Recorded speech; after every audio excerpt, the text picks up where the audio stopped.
म्हणजे लता मंगेशकरनी सुंदर असे भावगीत भक्तिगीत गाऊन झालेत आणि त्यानंतर आपण मनाचे श्लोक म्हणायला वढाकलो, अशी अवस्था आहे आज।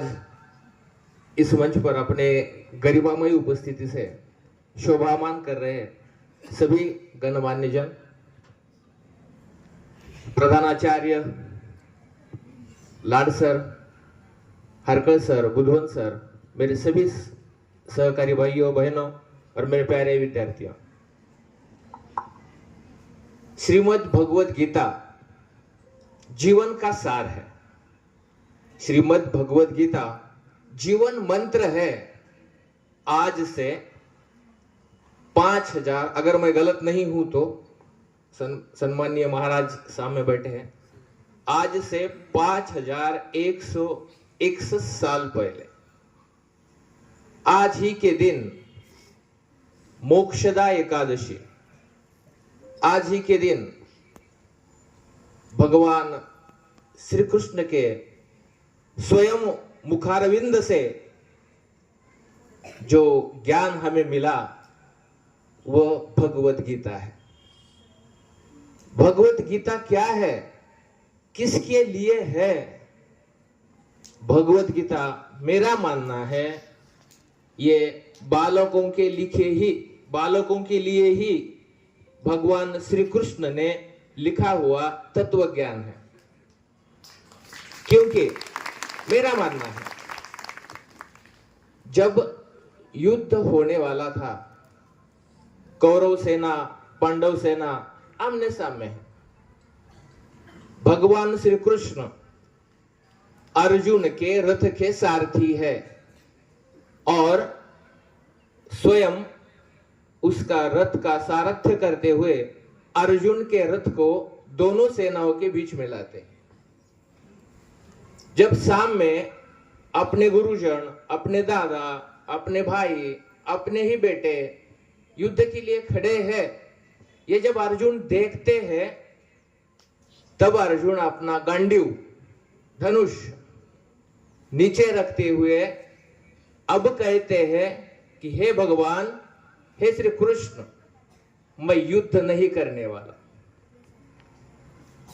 तब अर्जुन योद्धा नहीं है, तब अर्जुन रोता बिलखता बालक है। तब उस बालक को जो समझाया भगवान श्री कृष्ण, बड़े मनोवैज्ञानिक है, वो समझाते हैं, बालक को समझा रहे हैं। इसलिए मेरा मानना है रोते बिलखते अर्जुन को समझा रहे हैं। इसलिए मेरा मानना है कि भगवत गीता बच्चों के लिए ही है। अर्जुन योद्धा नहीं था, रो रहा था, बिलख रहा था। जैसे कि बच्चे ने तैयारी की है एग्जाम की और एग्जाम के दिन बच्चा अपने पिता से कहे कि मैं आज एग्जाम के लिए नहीं जा रहा हूं, मी परीक्षाच देणार नाही, असं जर म्हणलं तर बच्चों का मनोविज्ञान न जानने वाला पिता क्या करेगा? डांटेगा। कळत नाही का तुला? खर्चा केला, ट्युशन लावले, काही जण लातूरला ठेवतात, लातूरला ठेवलं, तिकडेच आईला पण ठेवलं, मी इकडे एकटाच राहिलो। ये बच्चों का मनोविज्ञान न जानने वाला पिता कहेगा। परीक्षा पर्यंत आणेल, त्याला वर्गात बसवेल, पण अपने बच्चे को खो देगा। भगवान अर्जुन का बालक के रूप में मनोविज्ञान जानते हैं और उसे समझाते हैं। अर्जुनांना समजून सांगितलेला जो आहे तो गीता है। यानी कि भगवान श्री कृष्ण मनोवैज्ञानिक है, इसलिए गीता बालक के लिए लिखी गई है। युद्ध शुरू होने जा रहा है। अर्जुन का रथ दोनों सेनाओं के बीच में लाके खड़ा कर दिया। अर्जुन नीचे बैठ गए। अर्जुन के रथ का नाम नंदी घोष था। जिस रथ का सारथ्य भगवान कर रहे थे, उस रथ का नाम क्या था? नंदी घोष। मधुसूदन ने पार्थ अर्जुन को गीता का उपदेश दिया। बार बार कह रहा हूं, अर्जुन उस समय योद्धा नहीं है, वो बालक है। श्री कृष्ण जितने दार्शनिक है उतने ही बड़े मनोवैज्ञानिक है। ध्यान रखो, भगवान गुस्से में नहीं आए, क्या है भगवत गीता? शुरुआत पहला श्लोक धृतराष्ट्र का है, जो अंध है। भगवत गीता जो महर्षि व्यास जी ने लिखा है, पहला श्लोक अंध को दिया है, धृतराष्ट्र जी को दिया है जो देख नहीं पाते, और आखिरी का श्लोक जिसे दिव्य दृष्टि दी है वो संजय का है। पहला श्लोक क्या है? धर्म क्षेत्रे कुरुक्षेत्रे समवेतायुस्तवा मामका पांडवाश्चैव किम कुरुत संजया। अंधा है बेचारा। और आखिरी का श्लोक जब भगवत गीता पूरी होती है संजय का है, यत्र योगेश्वर कृष्णो यत्र पार्थो धनुर्धरः। जिसे दिखता नहीं था वहां से भगवत गीता शुरू होती है, और जिसे दिव्य दृष्टि मिल जाए उस समय जाके गीता समाप्त होती है। ये भगवत गीता जीवन का तत्व ज्ञान है।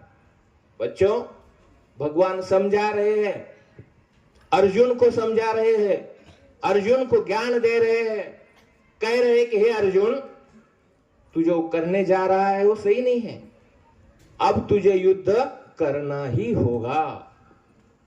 भगवत गीता में समय की कमी पहले ही बताई इन लोगों ने, क्योंकि मैं भी आप भगवत गीता पढ़ना शुरू किया हूं, और आपके 21,000 शायद सुना मैंने, आपके 21,000 मैं ही ले जाऊंगा।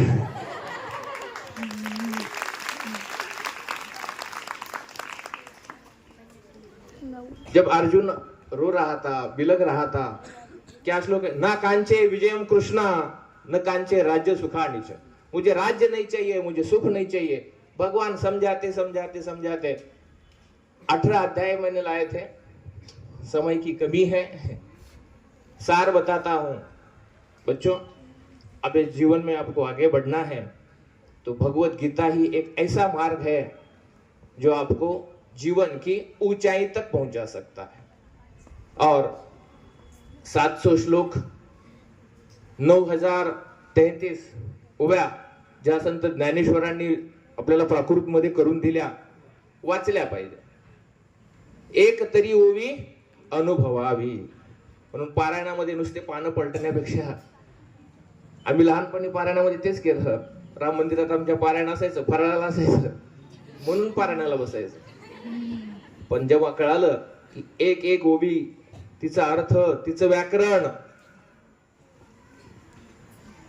एक प्रसंग आहे, सन्माननीय व्यासपीठ समोर आहे, आपण खाले आहेत, यावर एक मी प्रारूपण ऐकलं की असं का, हे भगवद्गीतेमधलाच एक प्रसंगावरून आहे कि भगवान अर्जुन के रथ के सारथी है, रथ का ध्वज जिसपे स्वयं हनुमान जी विराजमान है, युद्ध का समय सुबह सुबह का है, भगवत गीता सुबह सुनाई गई जब युद्ध शुरू होने जा रहा था, जब श्री कृष्ण का पंचजन्य शंख, शंखाना शुरुआत व्हायची, जो समुद्र मंथन से निकला था, भगवान उसे लेके खड़े थे कि अब युद्ध शुरू करना है। उस मनोदिशा में अर्जुन नीचे बैठ गया था, नाही भगवान मैं युद्ध नहीं करूंगा।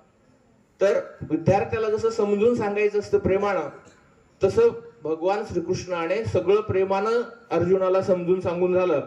अर्जुन ऐकतच नाहीये। 14व्या श्लोकापर्यंत विभूती सांगून झाल्या, विश्व रूप दर्शन करून झालं, शेवटी भगवान पण चिडलेत, इथे चैव तथा करू। आपण म्हणतो आता तुला कसं करायचं तसं तू तुझं पाहून घे, तसं भगवान सुद्धा चिडलेला एक श्लोक आहे, इथे चैव तथा करू।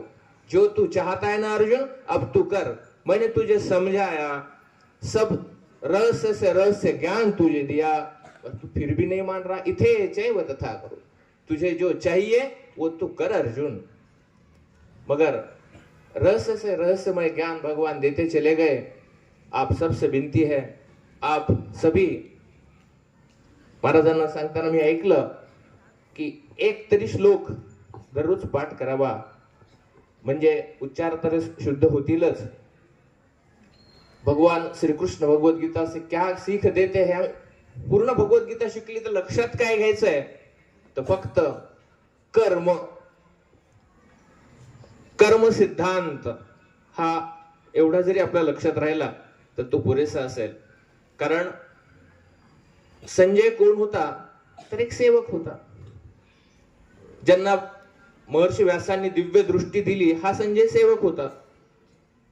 सेवक म्हणजे काय, त्यांचे जे त्यांना दिसत नव्हतं, जे त्यांचे काम असतील ते काम करणारा, परंतु कामाच्या निष्ठेनं त्याला दिव्य दृष्टीता देऊन गेली. म्हणून जे पण काम आपल्या नशिबी आलेलं असेल ते काम जर आपण निष्ठेनं केलं तर आपल्याला सुद्धा दिव्यत्व प्राप्त होऊ शकतं. हा कर्माचा सिद्धांत म्हणजे तर भगवद्गीता आहे. जे पण काम दिलं ते निष्ठेनं करायचं, मग आपल्या जीवनाला सिद्धत्व प्राप्त होतं. हेच कर्म सिद्धांत भगवद्गीतेने सांगितलंय. भगवद्गीता फार काही दुसरं सांगत नाही. 700 श्लोकांची 933 ओव्यांची ही भगवद्गीता जर आपण समजून घेतली तर मला वाटतं फार काही अडचण नाही तुम्हाला पण पाठ करायला. 1 वर्ष पण लागणार नाही. संस्कृत शिकणारे विद्यार्थी आणि बाजीराव महाराजांसारखा संस्कृत शिकवणारा शिक्षक आमच्याकडे आहे. म्हणून अपेक्षा करूया की 1 वर्षाच्या आत आपले सगळेच विद्यार्थी महाराजांकडे जमा झालेली सगळी फीस आपल्या शाळेतल्याच विद्यार्थ्यांना मिळो. सगळ्यांनीच हे सगळं गीतेचे अध्याय पाठ करावं. वा वा.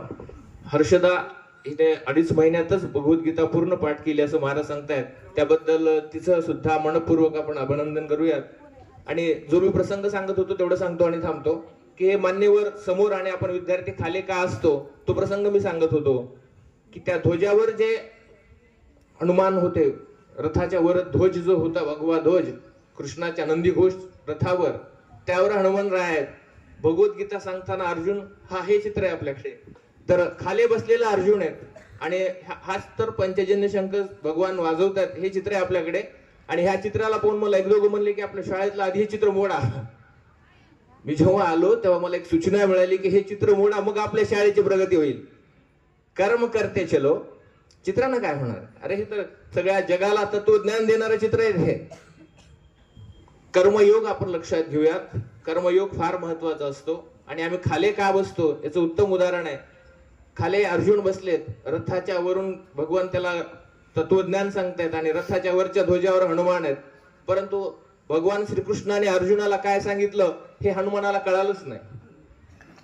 आणि जेव्हा हनुमान श्रीकृष्णाला विचारतात की तुम्ही जी गीता सांगितली ती मला काहीच कळाली नाही, तेव्हा भगवान सांगतात जर चांगलं समजून घ्यायचं असेल तर खाली बसलेलं पाहिजे, तेव्हा ते चांगलं समजतं. आणि तिथून हे व्यासांनी तयार केलेलं हे व्यासपीठ आहे, लक्षात घ्या. तर ज्ञानेश्वर महाराज सुद्धा रागावले होते निवृत्तीनाथांवर. जसं इथे तथा करू, तसंच 9वा अध्याय जेव्हा सुरू झाला, 8व्या अध्यायापर्यंत तत्वज्ञान सांगून झालं ज्ञानेश्वरीमध्ये. 9वा अध्याय सुरू झाला आणि निवृत्तीनाथांचं लक्ष नाहीये, लक्ष विचलित झालं तुमच्यासारखं. त्यावेळेस ज्ञानेश्वर महाराजांनी मोठ्या बंधूंवर सुद्धा चिडलेत. काय म्हणतायत, तरी अवधान एकले दिजे, मग सर्व सुखाशी पात्र होईये, हे प्रतिज्ञोत्तर माझे उघडे का. म्हणून लक्ष दिलं पाहिजे, लक्ष देऊन ऐकलं पाहिजे. ऐकणारानं गुड लिस्नर आपण झालो पाहिजे, यानं नक्कीच जीवनाचा उद्धार होतो. अशी ही भगवद्गीता जी चिरतरुण आहे, जिचं तत्वज्ञान हे अखंड चालू आहे. तिचा आज 5161वा आजचा तिचा हा वाढदिवस आहे. ही भगवद्गीता सगळ्यांच्या मनोमनी रुजो. तिच्यातलं कर्मयोग आपण सगळ्यांनी घेऊ आणि त्याच्यातील कर्मयोग घेऊन आपण आपल्या जीवनाचा उद्धार हो. याच शुभकामनेसह सरांनी मला या ठिकाणी वेळ दिला. आपल्या सर्वांचे धन्यवाद. जय हिंद, जय महाराष्ट्र.